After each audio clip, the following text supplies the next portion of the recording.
saveur divine. Cette bonne nouvelle du royaume sera prêchée dans le monde entier pour servir de témoignage à toutes les nations. Alors viendra la fin.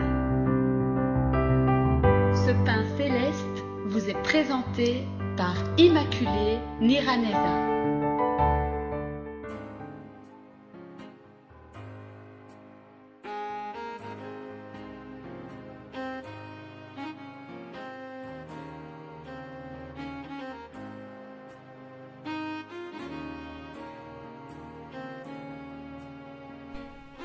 Bienvenue très chers amis à l'écoute de l'émission Saveur divine. Que la grâce et la paix de Dieu soient avec vous. Je remercie Dieu qui nous fait arriver ce vendredi. Nous sommes au bout de la semaine. Je remercie aussi les sœurs qui m'ont encouragée pendant ces derniers jours. Que Dieu vous bénisse abondamment. Si vous avez suivi dès lundi, vous savez que nous sommes partis de 3 versets du Proverbe 6 qui nous parlent des choses que Dieu déteste. Il y a 6 choses que est l'Éternel et même 7 qu'il en a en horreur.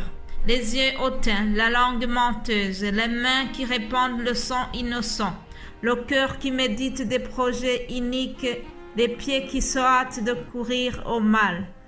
Le faux témoin qui dit des mensonges et celui qui excite des querelles. Nous avons déjà parlé des yeux hautains, de la langue menteuse. C'est pour ça que hier, je vous ai encore parlé sur le couple d'Ananias et Saphira qui avaient menti. Aujourd'hui, nous allons terminer ce passage en parlant un peu des gens qui répandent le sang innocent. Les mains qui versent le sang innocent, Dieu ne les aime pas.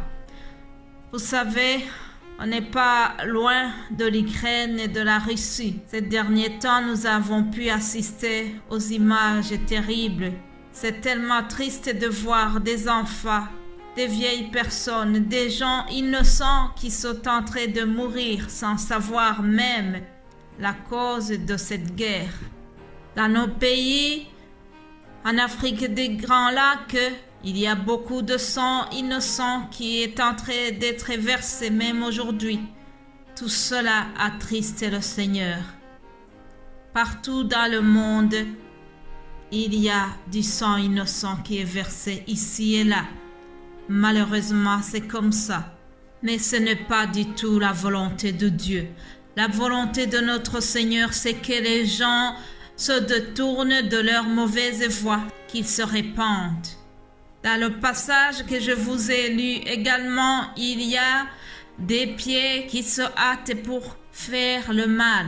Mais bien-aimés de Dieu, nous avons la responsabilité de demander à notre Dieu qu'il n'y ait plus des pieds qui aillent faire le mal.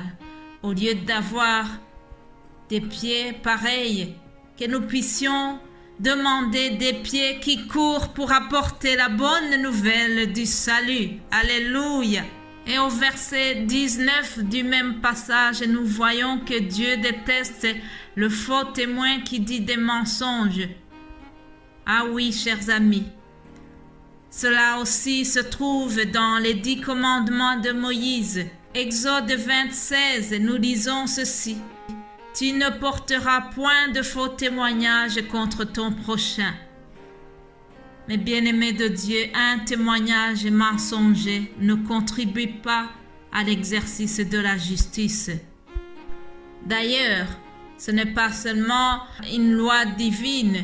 Presque toutes les sociétés ont reconnu l'importance de ce principe et ils exigent que les témoins prêtent serment au tribunal. La prestation de serment engage le témoin à ne dire rien que la vérité. Normalement, c'est ça qui doit se faire. Mais, l'être humain est parfois tordu. J'ai déjà vu des témoins, des faux témoins au tribunal juste pour témoigner, mais ils étaient convaincus qu'ils sont en train de raconter des mensonges. Mais parce que on les a payés pour mentir, ils ont osé aller témoigner contre leurs prochains, tout en sachant qu'ils sont en train de dire des fausses déclarations. Combien de gens qui ont passé plusieurs années en prison parce que on avait témoigné contre eux, mais en disant des mensonges, des faux témoins qui ont gâché la vie des autres parce qu'ils ont osé aller témoigner des mensonges. Que Dieu nous garde d'avoir des comportements pareils.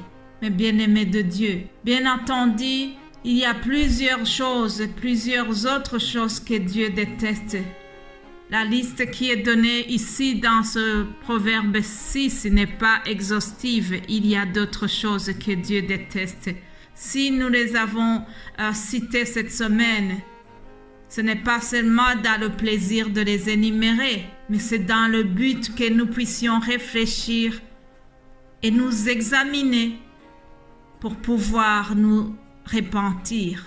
Il y a une chose que nous devons savoir, chers amis, c'est que celui qui cache ses transgressions ne progresse pas.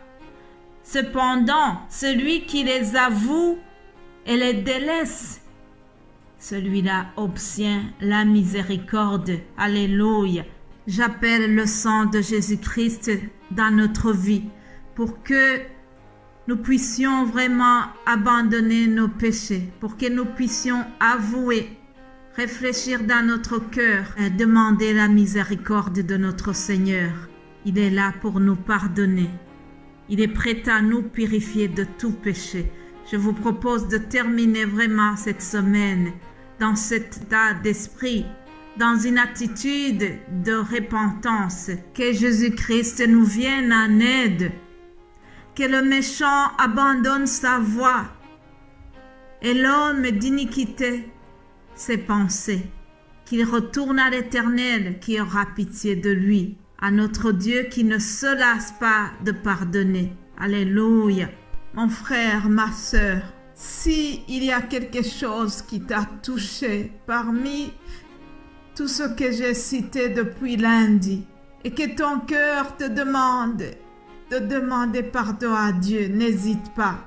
Retourne à l'Éternel. Dieu est là. Il est prêt à te pardonner. Que le sang de Jésus-Christ vienne te couvrir et que tu puisses vraiment t'humilier devant le Père Céleste.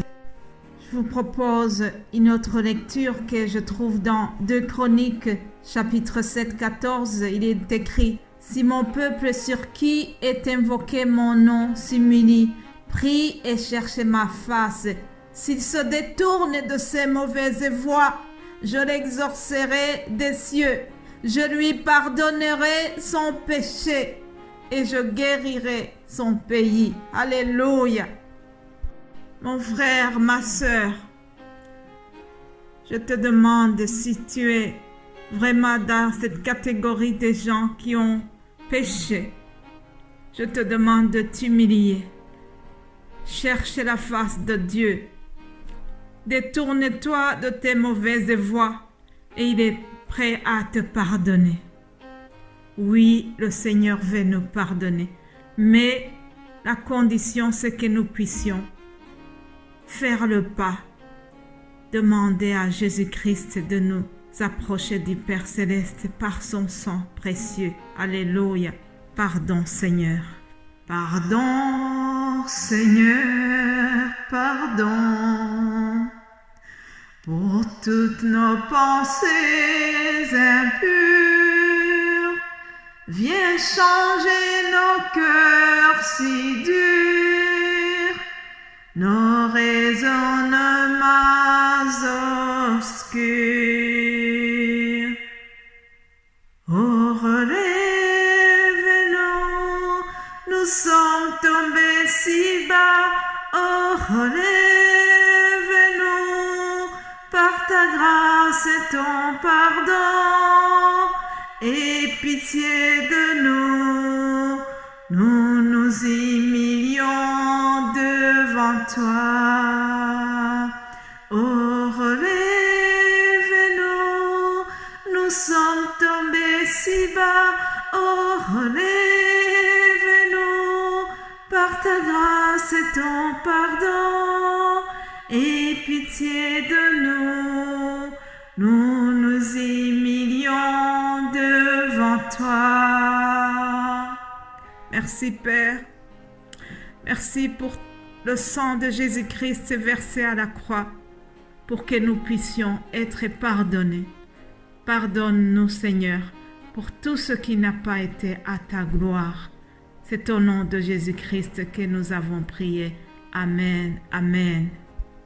Chers amis, passez un excellent week-end et nous allons nous retrouver lundi par la grâce de Dieu.